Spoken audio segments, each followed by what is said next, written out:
MTV news Kannada ವಾಹಿನಿಗೆ ಸ್ವಾಗತ.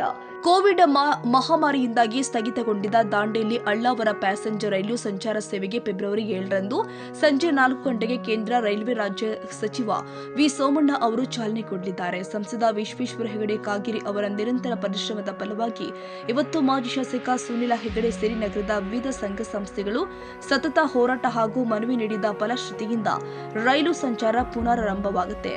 ಪ್ರವಾಸೋದ್ಯಮವಾಗಿ ಬೆಳೆದ ದಾಂಡೇಲಿ ನಗರಕ್ಕೆ ಅತಿ ಅವಶ್ಯಕವಾಗಿ ಬೇಕಾಗಿದ್ದ ರೈಲ್ವೆ ಸಂಚಾರ ಮತ್ತೆ ಆರಂಭಕ್ಕೆ ದಿನಗಣನೆ ಆರಂಭವಾಗಿದೆ.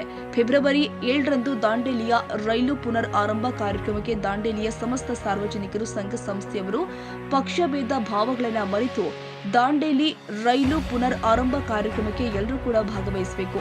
ನಮ್ಮ ಊರು ನಮ್ಮ ರೈಲು ಅನ್ನುವ ಭಾವನೆ ನಮ್ಮೆಲ್ಲರದ್ದು ಆಗಲಿ.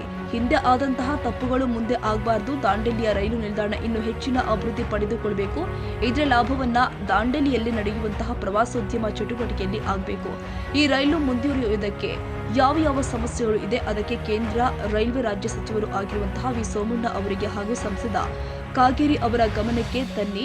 ಆ ಸಮಸ್ಯೆಗಳಿಗೆ ತಮ್ಮ ಮೋದಿಜಿ ಅವರ ನೇತೃತ್ವದಲ್ಲಿ ಇದ್ದ ಕೇಂದ್ರ ಸರ್ಕಾರ ಆ ಸಮಸ್ಯೆಗಳು ಬಗೆಹರಿಸಿ ಆ ಲಾಭಗಳು ಸಂಪೂರ್ಣ ದಾಂಡೇಲಿ ಜನರಿಗೆ ಸಿಗುವಂತಾಗಲಿ ಭಾರತೀಯ ಜನತಾ ಪಾರ್ಟಿ ಪ್ರಯತ್ನ ಮಾಡುತ್ತೇವೆ ಎಂದು ಮಾಜಿ ಶಾಸಕರು ಸುನಿಲ ಹೆಗಡೆ ಅವರು ತಿಳಿಸಿದರು. ದಾಂಡೇಲಿಯ ಜನರ ಮತ್ತು ಬಹಳಷ್ಟು ಸಂಘ ಸಂಸ್ಥೆಗಳ ಒತ್ತಾಯ ಹೋರಾಟದ ಮೇರೆಗೆ ನಾಳೆ 7ನೇ ತಾರೀಕಿಗೆ ದಾಂಡೇಲಿಯಿಂದ ರೈಲ್ವೆ ಸೇವೆ ಪುನರಾರಂಭ ಏನು ಮಾಡ್ತಾ ಇದ್ದಾರೆ. ಇದಕ್ಕಾಗಿ ಬಹಳಷ್ಟು ಅವಿರತವಾಗಿ ಶ್ರಮಿಸಿದಂಥ ನಮ್ಮ ನಾಯಕರು ಮತ್ತು ಸಂಸದರಾದ ಸನ್ಮಾನ್ಯ ಶ್ರೀ ವಿಶ್ವೇಶ್ವರ ಹೆಗಡೆ ಕಾಗೇರಿಜಿಯವರಿಗೆ ನಾವು ಅಭಿನಂದನೆಗಳನ್ನು ಮತ್ತು ವಿ ಸೋಮಣ್ಣಜಿ ಅವರಿಗೂ ಸಹ ಅಭಿನಂದನೆಗಳನ್ನು ಸಲ್ಲಿಸ್ತಾ ಇದ್ದೇವೆ. ಮತ್ತು ದಾಂಡೇಲಿಯ ಸಮಸ್ತ ಜನತೆಗೆ ಮತ್ತು ಯಾವ್ಯಾವ ಸಂಘ ಸಂಸ್ಥೆಯವರು ಈ ದಿಶೆಯಲ್ಲಿ ಹೋರಾಟ ಮಾಡಿದ್ದಾರೆ ಅವರ ಏನು ಹೋರಾಟಕ್ಕೂ ಒಂದು ಸಂದ ಫಲ. ಹೀಗಾಗಿ ಅವರಿಗೂ ಸಹ ನಾವು ಈ ಸಂದರ್ಭದಲ್ಲಿ ಭಾರತೀಯ ಜನತಾ ಪಕ್ಷದ ಮಾಜಿ ಶಾಸಕನಾಗಿ ನಾನು ನಮ್ಮ ಅಧ್ಯಕ್ಷರಾದ ಬುದ್ಧಿವಂತಗೌಡ ಪಾಟೀಲರು ಮತ್ತು ಎಲ್ಲ ಪದಾಧಿಕಾರಿಗಳು ಅವ್ರಿಗೂ ಸಹ ನಾವು ಈ ಸಂದರ್ಭದಲ್ಲಿ ಅಭಿನಂದನೆಗಳನ್ನು ಸಲ್ಲಿಸ್ತೇನೆ. 7ನೇ ತಾರೀಕಿಗೆ 4 ಗಂಟೆ ನಡೆಯುವಂಥ ಕಾರ್ಯಕ್ರಮದಲ್ಲಿ ಎಲ್ಲ ಸಮಸ್ತ ದಾಂಡೇಲಿಯ ಜನ, ವಿವಿಧ ಸಂಘ ಸಂಸ್ಥೆಗಳ ಜನ ಇದರಲ್ಲಿ ಭಾಗವಹಿಸುವ ಮೂಲಕ ಈ ರೈಲ್ವೆ ನಮ್ಮದು, ಈ ಟ್ರೈನ್ ನಮ್ಮದು ಅನ್ನುವಂಥ ಭಾವನೆಯಿಂದ ನಾವು ಇದನ್ನು ತಗೊಂಡೋಗಬೇಕಾಗಿದೆ. ಈ ಹಿಂದೆ ಆದಂಥ ತಪ್ಪು ಮುಂದಿನ ದಿನಗಳಲ್ಲಿ ಇದು ಆಗಬಾರ್ದು.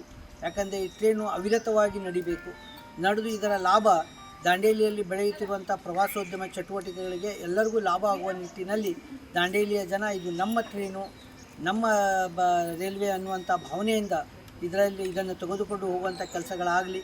ಅವರು ಯಾವುದೇ ಈ ಟ್ರೈನು ಮುಂದುವರಿಯಲಿಕ್ಕೆ ಏನೇನು ಸಮಸ್ಯೆಗಳಿದ್ದಾವೆ ಅವರು ಅವತ್ತಿನ ದಿನ ಬಂದು ಸನ್ಮಾನ್ಯ ಶ್ರೀ ವಿ ಸೋಮಣ್ಣನವರಿಗೆ ಮತ್ತು ಸನ್ಮಾನ್ಯ ಶ್ರೀ ಕಾಗೇರಿಯವರ ಗಮನಕ್ಕೆ ತಂದಲ್ಲಿ ಖಂಡಿತವಾಗಿ ನಮ್ಮ ಕೇಂದ್ರ ಸರ್ಕಾರ ನರೇಂದ್ರ ಮೋದಿಯವರ ಸರ್ಕಾರದ ನೇತೃತ್ವದಲ್ಲಿ ಆ ಸಮಸ್ಯೆಗಳನ್ನು ಬಗೆಹರಿಸಿ ಇದರ ಲಾಭ ಸಂಪೂರ್ಣವಾಗಿ ದಾಂಡೇಲಿ ಜನರಿಗೆ ಸಿಗುವ ನಿಟ್ಟಿನಲ್ಲಿ ನಮ್ಮ ಭಾರತೀಯ ಜನತಾ ಪಕ್ಷ ಪ್ರಯತ್ನ ಮಾಡ್ತದೆ ಅಂತೇಳಿ ಈ ಸಂದರ್ಭದಲ್ಲಿ ಹೇಳಲಿಕ್ಕೆ ಬಯಸ್ತಾ ಇದ್ದೀನಿ. ನಮಸ್ಕಾರ. ಈ ಸಂದರ್ಭದಲ್ಲಿ ಬಲವಂತಗೌಡ ಪಾಟೀಲ್ ಅಧ್ಯಕ್ಷರು, ಗುರು ಮಠಪತಿ ಉಪಾಧ್ಯಕ್ಷರು, ಗಿರೀಶ್ ಟೋಸೂರ್ ಪ್ರಧಾನ ಕಾರ್ಯದರ್ಶಿ, ಪವನ್ ಕೊನ್ನೂರ್ ಯುವ ಮೋರ್ಚಾ ಅಧ್ಯಕ್ಷರು, ಸುಭಾಷ್ ಬೋವಿಹುಟ್ಟರ ಎಸ್ಸಿ ಮೋರ್ಚಾ ಅಧ್ಯಕ್ಷರು, ಪ್ರಮುಖರು ಆದ ಚಂದ್ರಕಾಂತ್ ಕ್ಷೀರಸಾಗರ, ಸುಭಾಷ್ ಅರ್ವೇಕರ್, ರೋಷನ್ ನೇತ್ರಾವಳಿ, ಪ್ರಶಾಂತ್ ಬಸುತೇಕರ್, ದಶರಥ್ ಬಂಡಿವಡ್ಡರ್, ಬಸವರಾಜ್ ಹುಂಡೇಕರ್, ಸಂತೋಷ್ ಘಟಕಾಂಬಳೆ, ವಿಜಯ್ ಕೋಳೇಕರ್, ಮಂಜುನಾಥ್ ಶೆಟ್ಟಿ, ಹನುಮಂತ ಕಾರಗಿ, ಚನ್ನಬಸಪ್ಪ ಮುರುಗೋಡ ಮುಂತಾದವರು ಉಪಸ್ಥಿತರಿದ್ದರು.